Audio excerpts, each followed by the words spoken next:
माझे नाव देवेश गुप्ता, मी by profession marine engineer आहे। माझे नाव नेहा देवेश गुप्ता।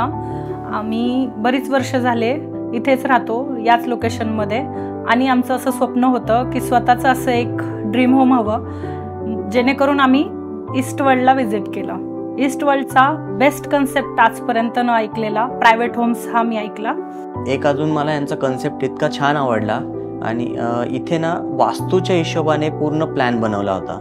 प्लस मी जेवढे पण इथे आजूबाजू प्रोजेक्ट्स चालू आहेत तर तिथे मी व्हिजिट केल्यानंतर मला ते म्हणजे वाटलं नाही की ते वास्तूच्या हिशोबाने आहेत, बट इथे जेव्हा मी पाहिलं त्यांचा प्लॅन मला खूप आवडला। प्लस एक अजून कन्सेप्ट प्रायव्हसी म्हणून आहे की इथे कवर्ड स्विमिंग पूल दिलं आहे, जे खूप महत्त्वाचं पण आहे। सो थँक्स टू सांकला माडिक ग्रुप अँड ईस्ट वर्ल्ड, त्यांनी हा प्रोजेक्ट काढला आणि आम्ही ह्याच लोकॅलिटीमध्ये राहतो म्हणून त्यांनी आमच्याच लोकॅलिटीमध्ये हा प्रोजेक्ट आणला आणि जे आमची रिक्वायरमेंट्स होती ते त्यांनी फुलफिल केले। So thank you so much.